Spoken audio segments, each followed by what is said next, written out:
Good morning, everyone. Welcome back to Acres of Clay. I'm all out of milk in the house, and so I'm coming out to the barn to get some fresh milk. Kevin is just finishing up milking. He's actually done milking, just cleaning up right now. And so once he gets the pipe out of the tank, this pipe right here, when he gets that out, then I will be able to lift the lid and dip the milk right out. Right now, the temperature, well, I'm not sure what the temperature is, but it's probably about, what's the temperature of the milk? Right now? Probably it's cool. 42. 42 degrees? And what, it's got to get down to 30, 38? 38, probably. So it's still cooling. He's pumping any extra milk out of the pipelines, shutting off the cube cooler.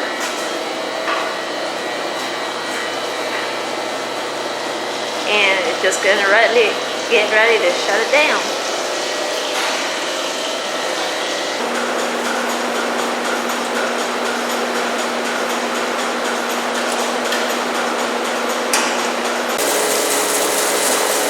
So after he's finished milking, everything gets washed down, hosed down, scrubbed, all the floors, the back wall. Alright, so now what I'm going to do is I'm going to get my jug and I'm just going to dip some milk out of the tank. And I always want to start with a clean jar or jug. That way you're not going to contaminate anything that's in the tank because I'm actually going to dip it.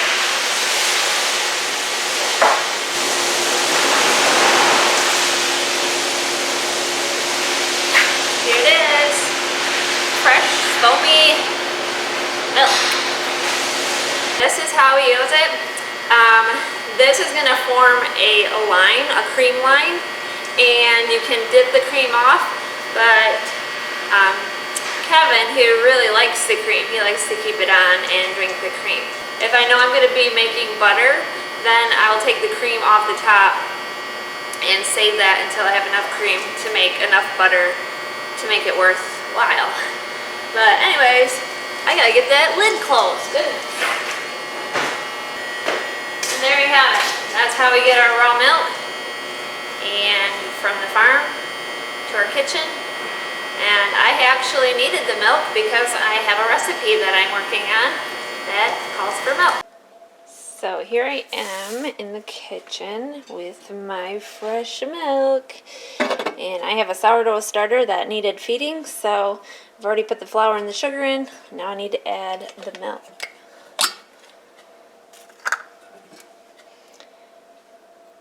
So like I said, I didn't do anything to this milk. I just brought it in from the barn and I'm using it right away.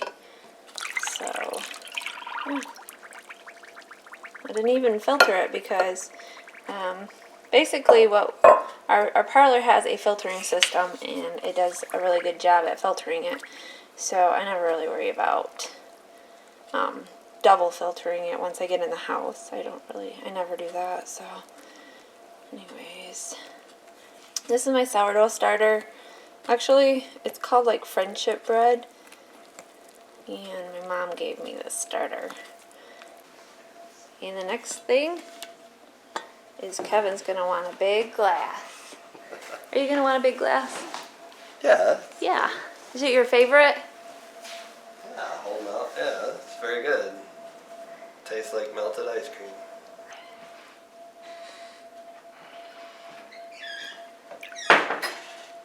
Ah, it's almost gone.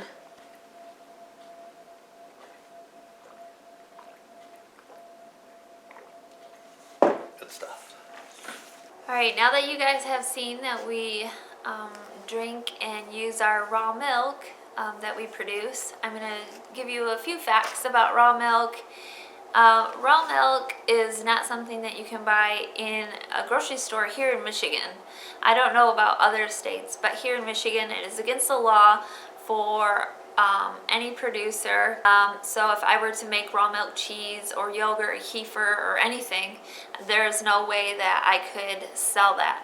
Now there are some ways to get around that, but that's if you have like a cow share or a herd share where you're purchasing part of the herd or a cow, and then you have the ability to have access to raw milk. Other than that, there is no way for people to get their hands on raw milk here in Michigan. Now, the difference between raw milk and the stuff you're going to get at the store is stuff you buy in the store is going to be pasteurized and most likely homogenized. Pasteurization is when they heat the milk up to a certain temperature and they hold it there for a certain length of time, and then it's cooled quickly. And then that process, when they heat it up to a certain temperature, is going to kill all the bacteria, the good and the bad. So the bacteria that you don't want, which may be Listeria or E. coli or something, is a harmful bacteria for children, small children, or people with weak immune systems. That could be very dangerous for them to drink raw milk if that is present in the milk.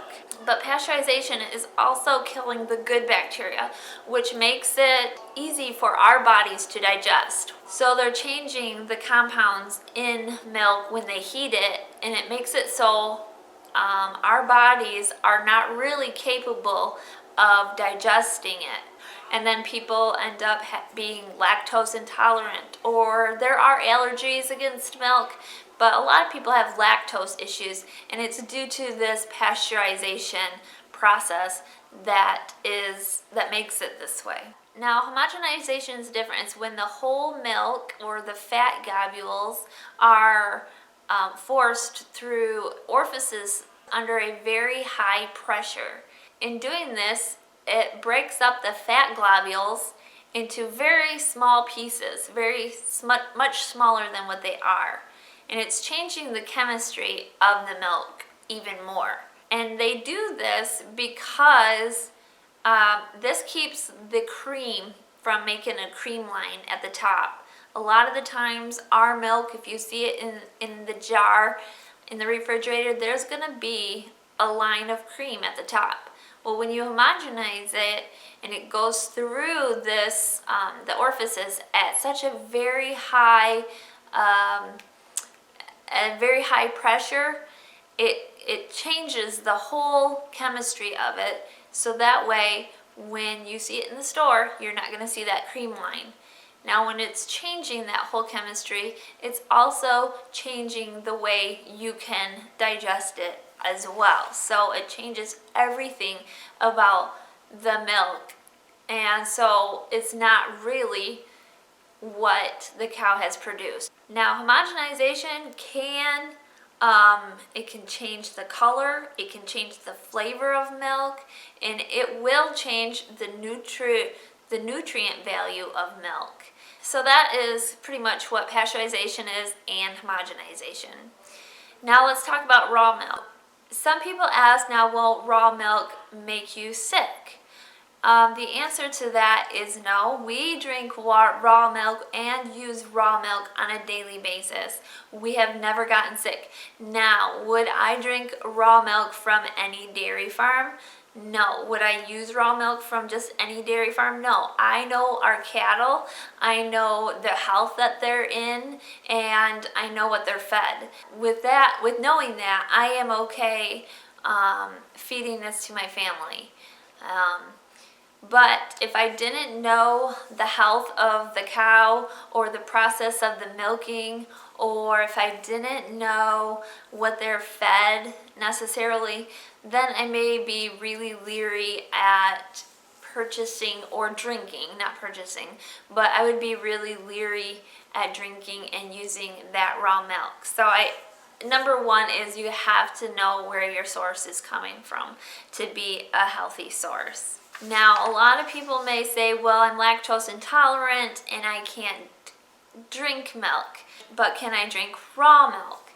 Now, that's a good question because a lot of people have lactose issues. Chances are that you would do just fine drinking raw milk, and especially if the raw milk is fermented. So if it's made into a yogurt or a kefir, that's going to even be more easier for you to digest and utilize. So the raw milk has all of its enzymes and components. It's not been tampered with. Yogurts and kefirs that are made with raw milk and they're not heated to the point where it's killing the good enzymes and the good bacteria, they have a lower lactose, so it's more tolerable for people to drink those and eat those. If you are allergic to milk and you know you have a real allergic reaction and issue, I would be really careful with raw milk or even trying it. If anything, I would probably just put a little bit of raw milk right here on your wrist and leave it there and see if you have any type of reaction. That's what I would try if you are a little bit leery and wouldn't start ingesting it. And if you wanted to try, if that didn't cause any issues, I would try a fermented raw product first before actually drinking it, and I would just take teaspoons. I wouldn't go all out because your body isn't used to it. Another question is, can anybody drink raw milk? Yes, but like I said, if you don't know where your source is coming from, I'd be careful if you were going to feed it to a small child, or if you have a compromised immune system or a weakened immune system, which that's a lot of people. So I would just be very careful, and I would start small if you are just introducing it to your body. Just start small and see how your body reacts and handles it. Other questions that people might ask are there hormones in raw milk? All milk, whether it be from human, any mammal milk, is going to have some form of hormones, just because the mother produces hormones and the hormones are throughout her body and it's going to be in the milk. Are they synthetic hormones? No, there shouldn't be, and that's with every different farm is different as well. We don't give our cows any form of hormones. Everything is natural. A lot of people ask, why don't we AI our cows? Main reason is because it's super time consuming. It would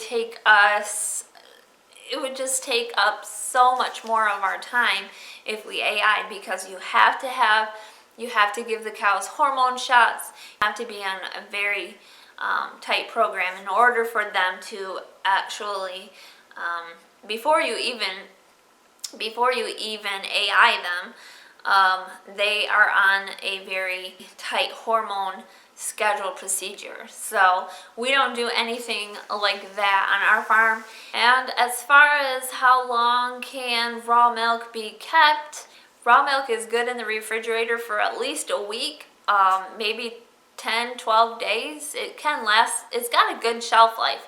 When you homogenize it and even ultra pasteurize it, I didn't talk about ultra pasteurizing.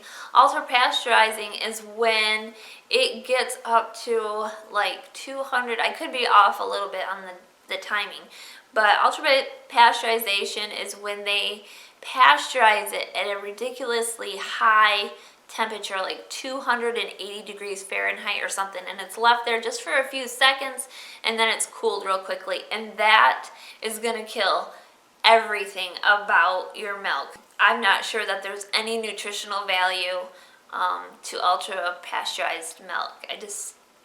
There's nothing you can do with it. So if you go to the grocery store and you say, okay, I want to make some fresh cheese, you can go to the store and buy some pasteurized milk and make cheese with it. But you cannot make cheese with ultra pasteurized milk. There's just nothing for it. There's just nothing there. You can't do it. It doesn't work, and you're not going to get cheese out of it. If any of you have questions about raw milk, using it in any way, leave them in the comments below. Like I said, I do not buy store-bought milk, but I do buy store-bought products like butter, cream cheese, stuff like that, just for convenience. So we do buy that kind of stuff at times. We do at times purchase yogurt and kefir, although I have made and do make all of those things. It's just sometimes it's convenience that draws us to the quick packaging material from the store. That's all I've come up with. If you have any more questions that you would like me to answer about raw milk or anything about milk, leave them in the comments below and I will try my best to answer those. I don't know everything about milk, but I've dealt with milk my whole life, so I do know a little bit. All right, thank you all for watching. I hope you're having a very blessed day. Take care, everyone.